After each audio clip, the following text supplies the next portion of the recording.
পৃথিবীর মানুষ মাই ইফআল যালিকা ইয়ালকা ফামা, যে ব্যক্তি জেনায় লিপ্ত হবে তার 1 নাম্বার বিপদ, সে হবে মহাপাপী।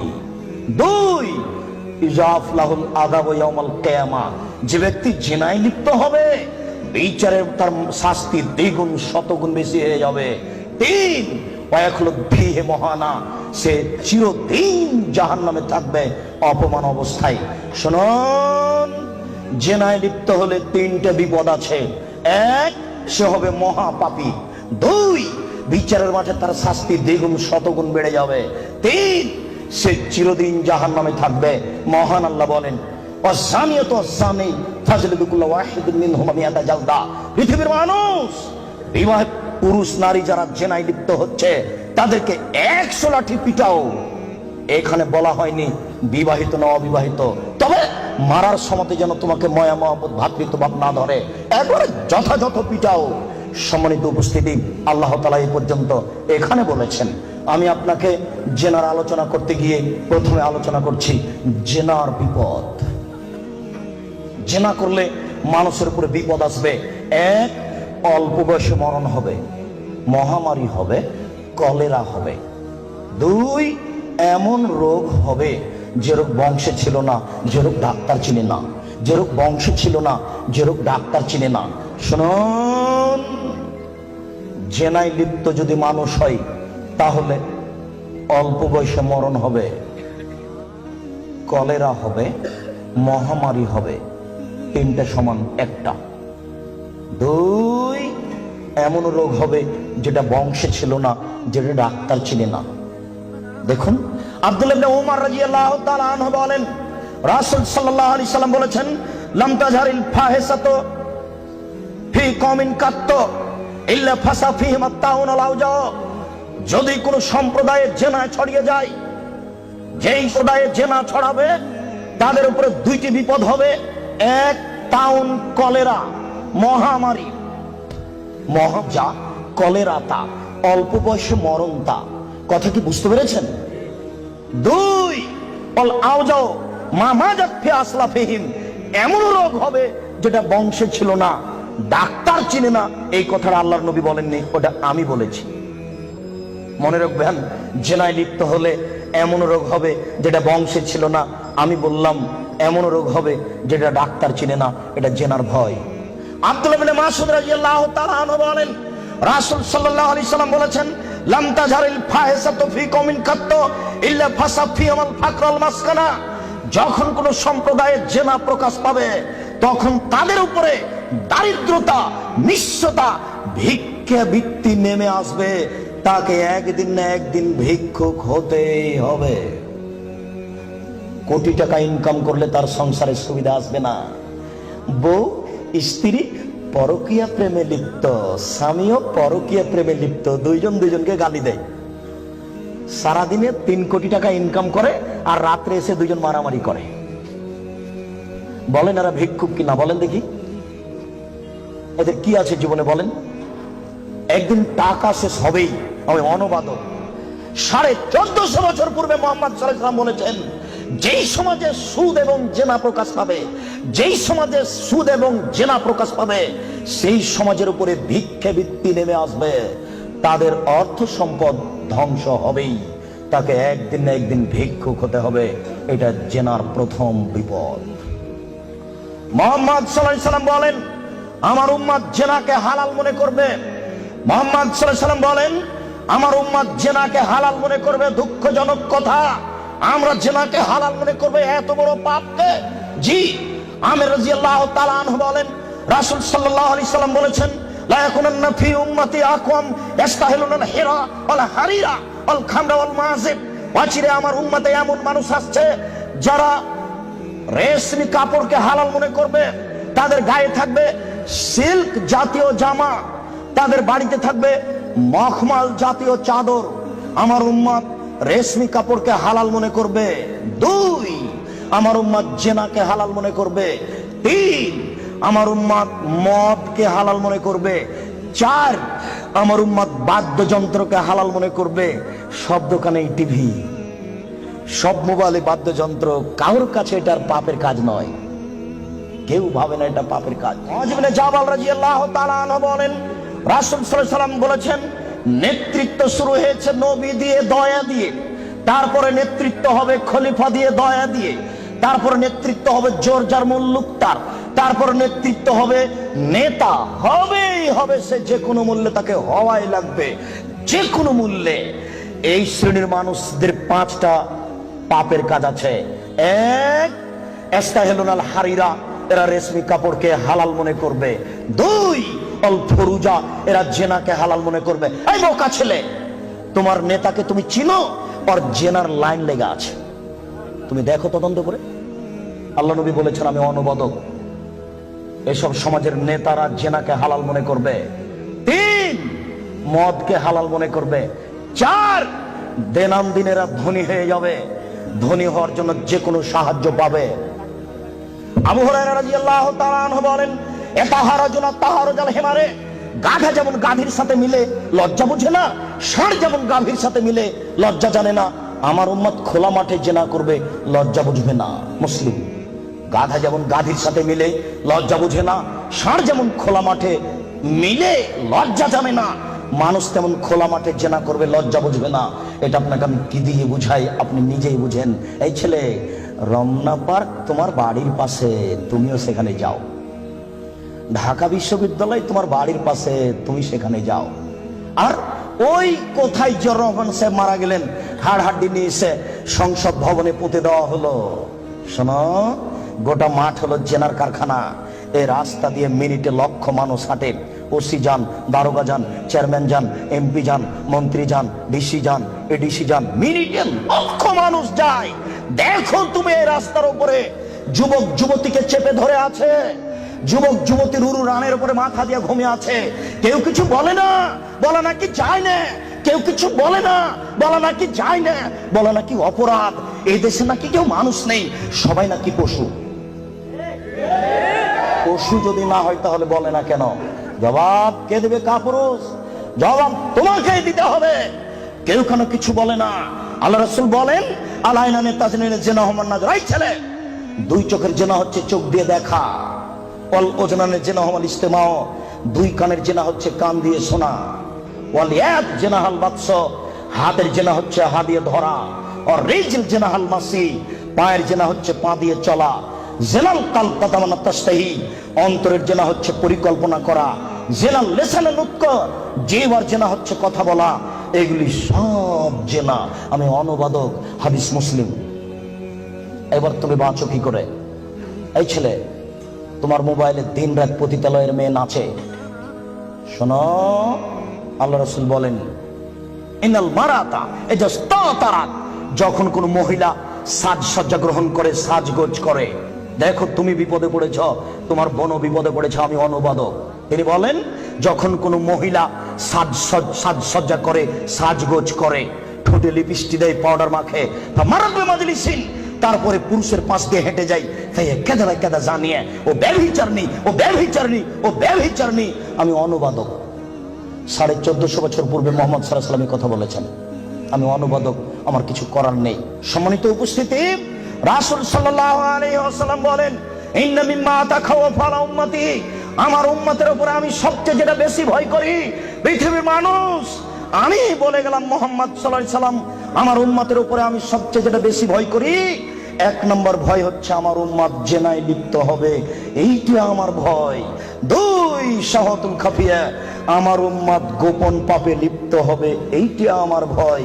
আমার উম্মত গোপন পাপে লিপ্ত হবে, এইটা আমার ভয়। ছেলে মেয়ে, যুবক যুবতী গোসলখানাতে ঢুকলেই পাপ করছে, একাই হলেই পাপ করছে। পুরুষ নারীর জন্য যে কত জেনার গোপন পাপের ব্যবস্থা হয়েছে, এখন হিসাব করা যায় না। এই ছেলে, তুমি আছো ঢাকা লালবাগে, আর তোমার বান্ধবী আছে লন্ডনে। 2 জন মিলে মোবাইলে গল্প করছো গোপনে। গল্প করতে করতে জামা কাপড় খুলতে লাগলে, খুলতে খুলতে খুলতে এখন 2 জনই উলঙ্গ। 2 জন 2 জনকে দেখতে পাচ্ছে। 2 জনের মধ্যে ব্যবধান হলো 5000 কিলোমিটার। অবাক গোপন পাপ, আশ্চর্য, অবাক। এই ছেলে, তুমি যখন থাকো না তখন তোমার মা মোবাইলে গোপন জেনা করে, প্রেমের গল্প করে। তোমার মা তাহাজ্জুদ পড়ে। এই ছেলে শোনো, তুমি আর তোমার মা যখন থাকে না তখন তোমার বোন মোবাইলে জেনার গল্প করে। মোবাইল মানে জেনা। আল্লাহ নবী 1450 বছর পূর্বে বলেছেন আমার উম্মত গোপন পাপে লিপ্ত হবে। 15 বছর পূর্বে এইভাবে গোপন পাপ মোবাইলে হতো না। 20 বছর পরে আরো গোপন পাপের কত পথ বের হবে তা আপনাকে আমি এখন ভাষায় বুঝাতে পারবো না। মুহাম্মদ সাল্লাল্লাহু আলাইহি ওয়াসাল্লাম বলেছেন আমার জীবনে বড় ভয়, 1 আমার উম্মত জিনায় লিপ্ত হবে, 2 আমার উম্মত গোপন পাপে লিপ্ত হবে। আপনাকে আমি কি দিয়ে বুঝাই সম্মানিত দিনী ভাই? মুহাম্মদ সাল্লাল্লাহু আলাইহি সাল্লাম বলেন রাত যখন অর্ধেক হয় তখন সমস্ত আকাশের দরজা খুলে দেয়। যে ব্যক্তি আল্লাহর কাছে প্রার্থনা করে তার প্রার্থনা কবুল হয়ে যায়। যে ব্যক্তি যা চায় আল্লাহ তাকে রায় দিয়ে দেন। যে ব্যক্তি বিপদে পড়ে বলে আল্লাহ আমাকে বাঁচাও, আল্লাহ তাকে বাঁচিয়ে দেন। ইল্লাল বাগিন বে ফারজেহা, যার জেনার সম্পর্ক আছে তার কথা কবুল হয় না। এই ছেলে শোনো, তুমি ম্যাট্রিক পরীক্ষা দিয়েছো, আল্লাহর কাছে প্রার্থনা করছো আল্লাহ আমার রেজাল্টটা ভালো করে দাও, আল্লাহ আমার রেজাল্টটা ভালো করে দাও, আমাকে গোল্ডেন দাও। আর তোমার মা তাহাজ্জুদ পড়ার পরে চোখের পানি ঝরিয়ে বলছে আল্লাহ আমার ছেলেটাকে একটা ভালো রেজাল্ট দাও, গোল্ডেন দিয়ে দাও আমার ছেলেকে। এইভাবে তোমার মা রাতের অন্ধকারে চোখের পানি অঝর নয়নে ঝরিয়ে কাঁদছে। তুমি যখন থাকো না তখন তোমার মা মোবাইলে প্রেমের গল্প করে। তোমার মা কিয়ামত পর্যন্ত কাঁদলেও তার কথা কবুল হবে না। আমি অনুবাদক, আমি বুঝাতে পারলাম না। অর্ধেক রাত হলে আকাশের দরজা কি হয়? খুলে দেওয়া হয়। যে যা চাই তাকে আল্লাহ তা দিয়ে দেন। যে যে বিষয়ে প্রার্থনা করে সেটা আল্লাহ কবুল করেন। যে যে কোনো বিপদে পড়েছে আল্লাহ তাকে উদ্ধার করেন। তবে যার জেনার সম্পর্ক আছে তার কথা আল্লাহ কবুল করেন না। আমি কি দিয়ে বুঝাই জেনা কত বড় বিপদ? আমি কি দিয়ে বোঝাই আপনাকে জেনা কত বড় বিপদ? যেটা ঘরে ঘরে হচ্ছে, যেখানে সেখানে হচ্ছে, যেটা মানুষের কাছে আজকে পাপের কাজ নয়। শোনো, মুনাফিকি করো না বক্তব্যের সাথে। এই ছেলে, তোমাকে আমি কঠিন ভাবে বলে যাচ্ছি, তুমি বক্তব্যের সাথে মুনাফিকি করো না। এখান থেকে উঠার আগে মোবাইলে যত মেয়ের নাম্বার আছে তুমি কেটে দিয়ে উঠবা। জিন্দগিতে কোনোদিন কোনো মেয়ের সাথে গল্প করো না। তোমার সাথে এই অংশে আমার জরুরি কথা আছে, তুমি একটু ধৈর্য ধারণ করো, একটু সামান্য একটু থামো। তোমার সাথে আমার আরো জরুরি কয়েকটি কথা আছে। মুহাম্মদ সাল্লাল্লাহু আলাইহি সাল্লাম বলেন আমি রাতে ঘুমিয়েছিলাম, জিবরাইল আমার ডান হাত ধরলেন, মিকাইল আমার বাম হাত ধরলেন, ধরে আমাকে নিয়ে চলে যাচ্ছেন। যেতে যেতে দেখি অনেক মানুষ আসাদু সাইনতে খাফান, ফুলে ফেফে বিশাল বিশাল আকৃতি ধারণ করে আছে। 50 হাত 100 হাত উঁচু উঁচু হয়ে আছে। ওয়ান্তানাহু রিহান, দুর্গন্ধে টিকা যায় না, এত গন্ধ। কান্নাহুল মারাহিজ, মনে হচ্ছে যেন তারা গ্রামের টয়লেট, মনে হচ্ছে যেন তারা গণশৌচাগার, মনে হচ্ছে যেন তারা গ্রামের টয়লেট, মনে হচ্ছে যেন তারা গ্রামের শৌচাগার। যেই শৌচাগার টয়লেট পরিষ্কার করা হয় না, গণশৌচাগার, গন্ধে টিকা যায় না, বিশাল বিশাল রূপ ধারণ করে আছে। আমি বললাম জিবরাইল মানহাউলাই, কি এরা কে? জিবরাইল এরা কারা? ছি ছি ছি ছি, এরা কারা? এতক্ষণে গন্ধ, এতক্ষণে ফুলে আছে। তখন জিবরাইল বললেন অহমদ জোনাতা সাওয়ানি, এরা হলো ব্যভিচারিণী। বলো যুবক, মোটা মোটা হ্যাঁ ফুলে আছে, খুব গন্ধ, এরা কারা? ব্যভিচারিণী। তুমি সাবধান থাকো, তুমি একটু অপেক্ষা করো। শুনুন, আল্লাহ নবী বলছেন যে আমার ডান হাত জিবরাইল ধরলেন, বাম হাত মিকাইল ধরলেন, ধরে নিয়ে চলে যাচ্ছেন। যেতে যেতে দেখি একটা গর্ত, চুলার মতো। কোন চুলা? যাতে তন্দুরি রুটি হয়। তন্দুরি রুটির চুলা দেখেছেন? ভিতরে রুটি দিয়ে সিদ্ধ হলে বের করে নেওয়া হয়, এরকম চুলা। তার ভিতরে দেখি ধাঁধা ধাঁধা ধাঁধা করে আগুন জ্বলছে। ইরতাফাও, আগুন যখন জোরে জ্বলে উঠছে তখন ওর ভিতরে যা কিছু আছে সব উপরে চলে যাচ্ছে। হাজা খামেদাত রাজাউ ফিহা। আর যখন আগুনটা কমে আসছে তখন সব নিচের দিকে চলে যাচ্ছে। ফিহারে জালুন অনিসাউন ওরাতন, তাতে দেখি পুরুষ এবং নারী জমা ধরে আছে উলঙ্গ অবস্থায়, পরনে কাপড় নেই কারো, এভাবে জমা ধরে আছে উলঙ্গ অবস্থায়। আগুন যখন জোরে জ্বলে উঠছে দাদা দাদা দাদা করে উপরে চলে যাচ্ছে, আবার যখন আগুন কমে যাচ্ছে তখন নিচের দিকে চলে যাচ্ছে। আর উপরে উঠলে মনে হচ্ছে যেন বের হয়ে পড়ে যাবে। দেখে সেখানে পুরুষ এবং নারী উলঙ্গ অবস্থায় জ্বলছে। আমি বললাম জিবরাইল মানাউলা, এরা কারা? তখন জিবরাইল বললেন ওহম জনাত, তারা হলো ব্যভিচারিণী। আল্লাহ নবী বলেছেন যেসব মহিলারা জেনায় লিপ্ত হবে ওদের লজ্জা স্থানের গন্ধে জাহান্নামীরা জাহান্নামে টিকতে পারবে না। যেসব মহিলারা জেনায় লিপ্ত হবে ওদের লজ্জা স্থানের গন্ধে জাহান্নামীরা জাহান্নামে টিকতে পারবে না। যেসব মহিলারা জেনায় লিপ্ত হবে ওদের লজ্জা স্থানের গন্ধে জাহান্নামীরা জাহান্নামে টিকতে পারবে না। মুহাম্মদ সাল্লাল্লাহু আলাইহি সাল্লাম বলেছেন। শুনুন সম্মানিত দিনী ভাই, আবু হুরায়রা রাদিয়াল্লাহু তাআলা আনহু বলেন রাসূল সাল্লাল্লাহু আলাইহি সাল্লাম বলেছেন আল বিকরু বিল বিকরি জিলদু ওয়া তাগরিবু সানা। অবিবাহিত ছেলে জেনায় লিপ্ত হয় তাহলে তাকে 100 লাঠি পিটিয়ে এলাকা থেকে 1 বছরের জন্য তাড়িয়ে দিতে হবে। তিনি বলেন বিবাহিত পুরুষ যদি জেনায় লিপ্ত হয় তাহলে তাকে ইট ঢেল পাথর দিয়ে মেরে মেরে মেরে ফেলতে হবে। এদেশের লাখো ভাবিকে ইট ঢেল পাথর দিয়ে মেরে ফেলতে হবে যারা দেবরের সাথে জেনায় লিপ্ত হয়েছে। এদেশের লাখো দুলা ভাইকে ইট ঢেল পাথর দিয়ে মেরে ফেলতে হবে যারা সেলিকার সাথে জেনায় লিপ্ত হয়েছে। এদেশের লাখো পুরুষকে ইট ঢেল পাথর দিয়ে মেরে ফেলতে হবে যাদের স্ত্রী থাকার পরেও অন্য নারীর সাথে জেনায় লিপ্ত হয়েছে। এদেশের লাখো নারী বেহায়া বেশরমা লজ্জাহীনা নারী যারা স্বামী বাড়িতে থাকার পরেও অন্য পুরুষের সামনে নিজের পরনের কাপড় খুলে উলঙ্গ অবস্থায় জেনায় লিপ্ত হয়। শুনুন, এদের ইট ঢেল পাথর দিয়ে মেরে মেরে মেরে ফেলতে হবে, এদের বাঁচার কোনো পথ নেই। রাসূল সাল্লাল্লাহু আলাইহি সাল্লাম বলেন 3 শ্রেণীর মানুষকে হত্যা করতে হয়, তবে 2 শ্রেণীর মানুষের বাঁচার পথ আছে। মনে রাখুন, 3 শ্রেণীর মুসলমানকে হত্যা করতে হয়, 2 শ্রেণীর মানুষের বাঁচার পথ আছে, 1 শ্রেণীর মানুষের বাঁচার পথ নেই। এক, কেউ যদি বলে আমি কোরআন মানি না তাহলে তাকে হত্যা করতে হবে। কেউ যদি বলে গাভীর দুধ হারাম তাহলে তাকে হত্যা করতে হবে।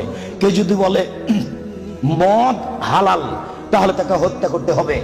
সরকারের পক্ষ থেকে গলায় ফাঁস দেওয়া হয়েছে, ফাঁস টান টান। তখন বলছে বলেছে আমার ভুল হয়েছে, আমি কথা ফিরিয়ে নিলাম। তাহলে তাকে আর ফাঁসি দিতে হবে না, নামিয়ে নিতে হবে, বেঁচে গেল। পাপ করেছিল হত্যার যোগ্য। আমি বুঝাতে পারলাম না মনে হয়। 2, কেউ যদি কাউকে হত্যা করে তাহলে তাকে হত্যা করতে হবে, এর নাম কিসাস। এই ছেলে, তোমার দাদার বয়স 90 বছর, তাহাজ্জুদ পড়ে ফজরের টাইমে বের হচ্ছিল মসজিদে নামাজ পড়তে যাবে। কালকে তোমার দাদাকে একটা ছেলে গালি দিয়েছে, তাহাজ্জুদ পড়তে বের হওয়ার সময় দেখো ওই ছেলেটা, তোমার দাদা এক থাপ্পড় দিতে ছেলেটা মারা গেছে। এখন তোমার দাদাকে কেসাস স্বরূপ ফাঁসি দিতে হবে সরকারের পক্ষ থেকে, তবে তোমার দাদার বাঁচার কথা আছে। ওই ছেলেটার বাপ মা যদি বলে আচ্ছা যাক আমাদের ছেলেকে মেরেছে আমরা মারবো না, তাহলে তোমার দাদা বেঁচে গেলেন। কথা কি বুঝাতে পেরেছি? 3, রাজুলুন জানা বাদায় হেসানিন, কে যদি বিবাহ করার পরে জেনায় লিপ্ত হয় তাহলে তাকে হত্যা করতে হবে, তার বাঁচার কোনো পথ নেই। কেউ যদি বিবাহ করার পরে জেনায় লিপ্ত হয় তাহলে তাকে হত্যা করতে হবে, তার বাঁচার পথ নেই। একটু জাতের মানে তুমি গ্রামে দিয়ে গ্রামের সম্প্রদায়ের একজন মহিলা আসলো আল্লাহ রাসূলের দরবারে এসে বলছে তাহিরুন ইয়া রাসূলুল্লাহ, হে আল্লাহ রাসূল আপনি আমাকে পবিত্র করুন। তখন আল্লাহ রাসূল বললেন ইরজি, বাড়ি তুমি ফিরে যাও, আস্তাগফিরুল্লাহ, আল্লাহর নিকটে ক্ষমা চাও, ও তুবি ইলাইহি, তুমি তওবা করো, তোমার পাপ ক্ষমা হয়ে যাবে। তখন মহিলাটি বলছে হ্যাঁ তুরাদ্দাদুনি কামা রাদ্দাত মাইজুল মালিক, আপনি মাইজুল মালিকের বিচার না করে বারবার ফিরিয়ে দিয়েছিলেন, আপনি কি আমাকে সেইভাবে ফিরিয়ে দিতে চাচ্ছেন? আমার পেট উঁচু হয়েছে, অবৈধ সন্তানে আমার পেটে অবৈধ সন্তান রয়েছে, দয়া করে আপনি আমাকে ফিরিয়ে দিন না, আমার বিচার করে দেন। তখন আল্লাহ রাসূল বললেন আচ্ছা ঠিক আছে, ইরজিই হাত্তা তালিদি, তুমি বাড়ি চলে যাও, যেদিন তোমার বাচ্চা হবে সেদিন আসিও, বিচার করে দেব। মহিলা বাড়ি চলে গেল। বাচ্চা সবে মাত্র প্রসব হয়েছে, মুসলিম গ্রন্থে এসেছে ওই বাচ্চাটাকে ন্যাকড়ার মধ্যে জড়িয়েছে, প্রসব হওয়া মাত্র জড়িয়ে নিয়েছে আল্লাহ রাসূলের দরবারে এসে বলছে আল্লাহ রাসূল এ দেখেন বাচ্চা প্রসব হয়েছে, বিচার করে দেন। আল্লাহ রাসূল মাথাটা নিচু করে বলছেন ইরজি, বাড়ি চলে যাও, ফারজি হে, বাচ্চাকে দুধ খাওয়াও, হাতে কাঁপতে মেহে, যেদিন বাচ্চা দুধ ছেড়ে দিবে সেদিন আসিও, বিচার করে দেবো। মহিলা চলে গেল, বাচ্চাকে 2 বছর দুধ পান করালো। 2 বছর পরে মহিলা বিচারালয়ে উপস্থিত, অফিয়াদেহি কেসরাত খুবসিন, এমন অবস্থায় বাচ্চার হাতে এক টুকরা রুটি রয়েছে, এই রুটি প্রমাণ করে বাচ্চা খাদ্য খেতে পারে। ওয়াসাদাহু বেয়াদের রাজুলিন মিনাল মুসলিমিনা, আল্লাহ রাসূল ওই ছেলেটাকে একজন মুসলমানের হাতে সমর্পণ করলেন, বললেন যাও তুমি এই ছেলেটাকে লালন পালন করো। তিনি বললেন স্বামী সাথী এই যাবো বিহা, তোমরা একে মাঠে নিয়ে যাও, এই মহিলাকে মাঠে নিয়ে যাও, অফিরুল্লাহ সাদরিহা, মাঠে নিয়ে গিয়ে গর্ত খুঁড়ে বুক পর্যন্ত পুঁতে দাও, ফারজেমুহা, এরপরে তোমাকে তাকে ইট ঢেল পাথর দিয়ে মেরে মেরে মেরে ফেলো।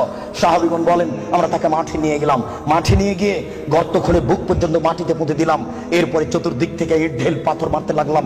খালিদ ওয়ালিদ বলেন একটা পাথর আমি নিয়ে তার মুখের উপরে মারলাম, ফাতারা জাহাদাম আল্লাহ ওয়াজহে খালিদ, পাথরটা মুখে লেগে মুখ ফেটে রক্ত ছিটে খালিদে লাগলো।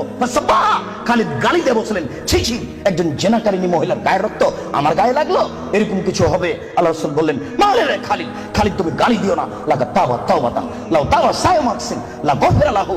এই মহিলা আল্লাহর দরবারে এত ক্ষমা ভিক্ষা চেয়েছে, এই মহিলা আল্লাহর দরবারে এত কান্নাকাটি করেছে, পৃথিবীর বড় থেকে বড় পাপী যদি এইভাবে কান্নাকাটি করে তাহলে তার পাপ ক্ষমা হয়ে যাবে। খালিদ তুমি একে গালি দিও না, দুঃখিত আপনাকে আমি কি দিয়ে বুঝাই, পৃথিবীর সবচেয়ে বড় পাওয়ারফুল মানুষ হচ্ছেন মুহাম্মদ সাল্লাল্লাহু আলাইহি সাল্লাম। পৃথিবীর ইতিহাসে এত বড় পাওয়ারফুল মানুষ কেউ জন্ম নেয়নি, কিয়ামত পর্যন্ত কেউ নিবে না। জান্নাতের গেটে বড় অক্ষরে লেখা আছে সর্বপ্রথমে যিনি জান্নাতে প্রবেশ করবেন তিনি হলেন মুহাম্মদ সাল্লাল্লাহু আলাইহি সাল্লাম। জান্নাতের ভিতরে একটা ঘর আছে, সেই ঘরের ভিতর দিকে একজন ফেরেশতাকে দাঁড় করে রাখা হয়েছে, এখনো উপস্থিত। তাকে বলা হয়েছে কেউ যদি বাহির থেকে এসে ঠক ঠক করে শব্দ দেয়, কে যদি বাহির থেকে বলে মুহাম্মদ, তাহলে এই দরজা খুলে দিও, এই ঘর মোহাম্মদ ছাড়া কারোর জন্য খোলা হবে না। আপনাকে আমি কি দিয়ে বুঝাই মুহাম্মদ সাল্লাল্লাহু আলাইহি সাল্লাম কত বড় পাওয়ারফুল মানুষ। বিচারের মাঠে ইব্রাহিম আলাইহিস সালাম বলবেন কাদ গাজিবা আলাইয়া রাব্বি, আমার প্রতিপালক আমার উপরে রাগ করেছেন, মা গাজিবা মিন কাবলা বাদ, আমার প্রতিপালক এইরকম রাগ পূর্বেও কোনোদিন করেননি, ভবিষ্যতেও কোনোদিন করবেন না। নাফসি নাফসি, আমার যে কি হয় তা আমি নিজেই বুঝি না। এইভাবে চিল্লাচিল্লি করবেন ইব্রাহিম আলাইহিস সালাম। আপনার হুজুরের কি হবে, পীর সাহেবের, আপনাকে আমি কি দিয়ে বুঝাই? শুনুন, ওই সময়তে মুহাম্মদ সাল্লাল্লাহু আলাইহি সাল্লাম সিজদায় পড়বেন, তখন আল্লাহ বলবেন এই ফারাসাক সালতুতা আসফাতু সাফা, মুহাম্মদ মাথা উঠান, বলেন যা বলবেন তাই মেনে নিব, যেই কথা বলবেন আমি সে কথা গ্রহণ করব। আপনি মাথা উঠান না, আপনি বলেন না আমাকে কি বলছেন, আমি আল্লাহ, আপনি যা বলবেন তাই মেনে নিব। এত বড় পাওয়ারফুল মানুষ একটু বলতে পারলেন না, যাও যাও তোমার বিচার হবে না, তোমার পাপ ক্ষমা হয়ে গেছে, যাও তোমার বিচার হবে না, এই কথা তিনি বলতে পারলেন না।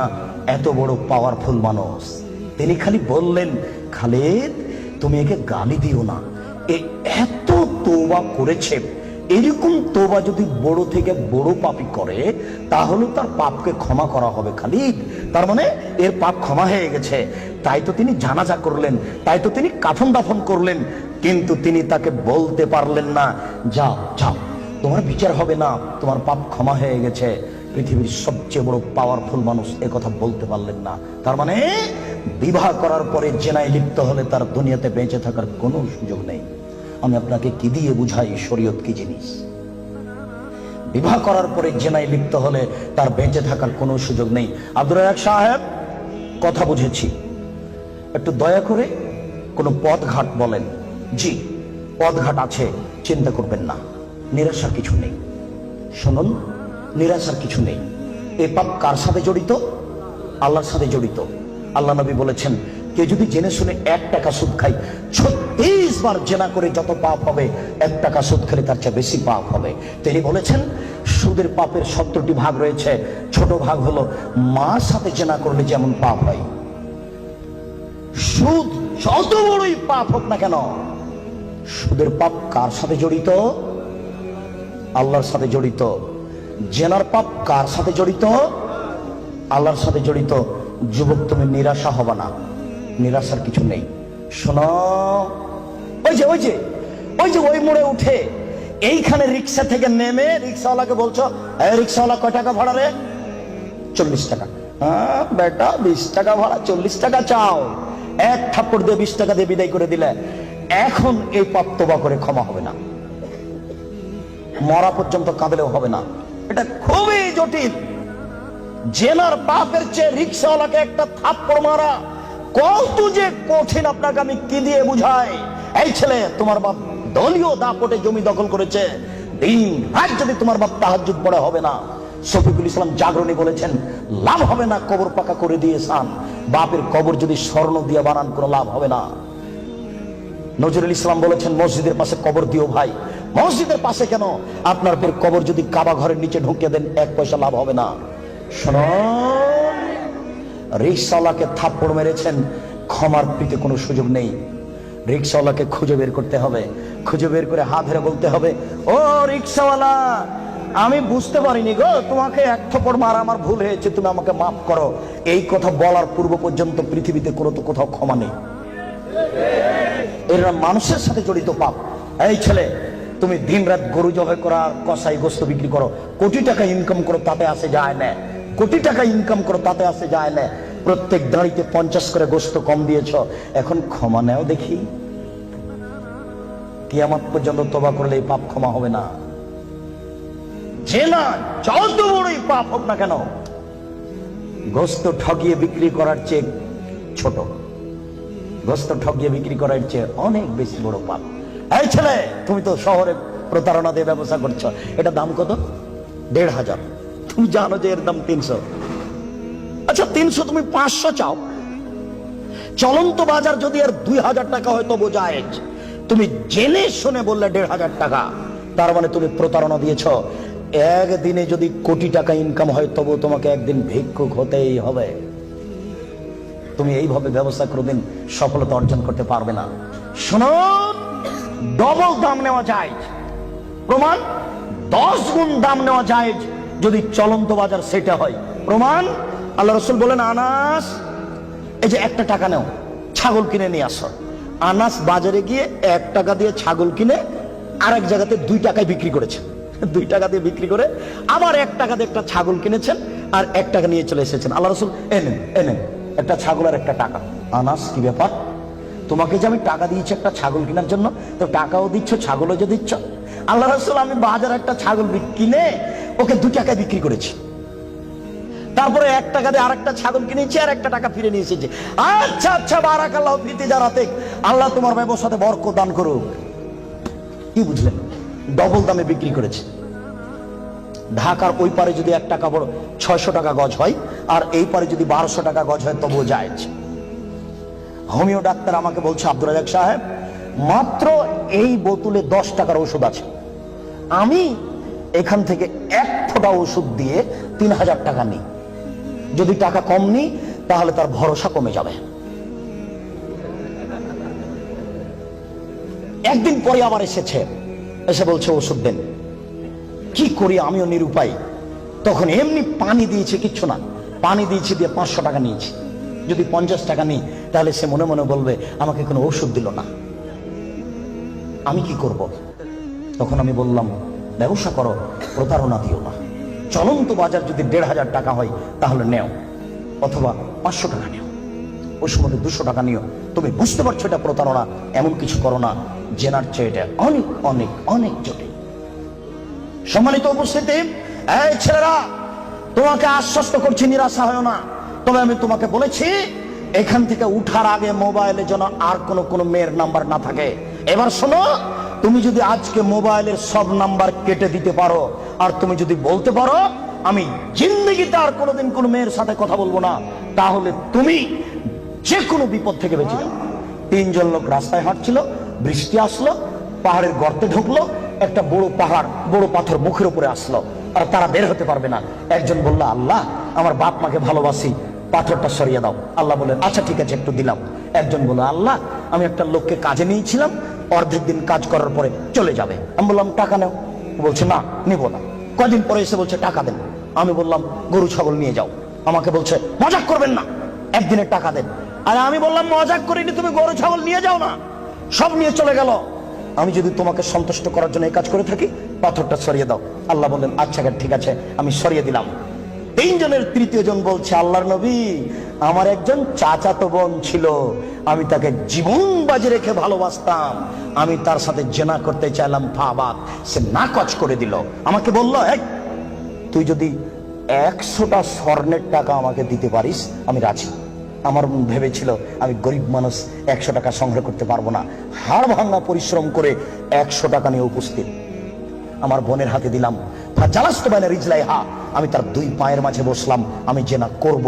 তখন আমার বোন বলছে, আব্দুল্লাহ, হে আল্লাহর বান্দা, ইত্তাকিল্লাহ, আল্লাহকে ভয় কররে, ওরা তাত্তাহিল খাতামা, তুই আমাকে অসতী প্রমাণ করিস না। হে আল্লাহর বান্দা, তুই আল্লাহকে ভয় কররে, আমাকে অসতী করিস না। ফাকুনতা আনহা, আমি ওখান থেকে উঠে গেছি, তোমার ভয়ে পাথর সরিয়ে দাও। আল্লাহ বলেন আচ্ছা ঠিক আছে, আমি পাথর সরিয়ে দিলাম। এ দেখো, বিপদ থেকে বেঁচে গেল জিনা বন্ধ করার কারণে। আমি মানে বুঝাতে পারলাম না। বুখারী মুসলিমের হাদিস। দুই, এই ছেলে শোনো, শুধু বাঁচা নয়, আজকে থেকে তুমি যদি বলতে পারো, কোন মেয়ে যদি তোমার সাথে জেনার গল্প করতে চাই, তাহলে তুমি মোবাইলে বলবা ইন্নী আখাফুল্লাহ, আমি আল্লাহকে ভয় করি, জিন্দেগিতে আমি তোমার সাথে আর কোনোদিন কথা বলবো না, তুমি আমার সাথে কথা বলবো না। এই কথা যদি তুমি বলতে পারো, বিচারের মাঠে তুমি বিশেষ ছায়াতলে 7 শ্রেণীর মানুষ থাকবে, তবে তুমি একজন। বুখারী মুসলিম। আমি কি বুঝাতে পেরেছি? তার মধ্যে তুমি একজন। 3, এবার তোমাকে ছেড়ে চলে আসলাম তোমার বোন আর তোমার মায়ের কাছে। রাসূল সাল্লাল্লাহু আলাইহি ওয়াসাল্লাম বলেছেন, কেউ যদি 4টি কাজ করতে পারে, কোন নারী যদি 4টি কাজ করতে পারে, জান্নাতের যে কোনো দরজাতে ঢুকতে পাবে। 1, 5 ওয়াক্ত নামাজ পড়বে। 2, রমজান মাসে রোজা থাকবে। 3, স্বামীকে মেনে চলবে। 4, জেনায় লিপ্ত হবে না, জান্নাতের যে কোনো দরজাতে ঢুকতে পাবে, কোনো সমস্যা নেই। এবার সবার জন্য আল্লাহ তাআলা বলেন, ওয়ানাহান নাফসা আনিল হাওয়া ফাইনাল জান্নাত হিয়াল মাওয়া। পৃথিবীর মানুষ, তোমরা শুনে রাখো, আমি আল্লাহ বলছি, তোমরা যদি তোমাদের প্রবৃত্তিকে ঠেকাতে পারো, যদি বলো আর কোনোদিন জেনায় লিপ্ত হব না, তাহলে আমি আল্লাহ তোমাদের জন্য জান্নাতুল মাওয়া রেখেছি। যারা প্রবৃত্তিকে ঠেকাতে পারবে, তাদের জন্য আল্লাহ জান্নাতুল মাওয়া রেখেছেন।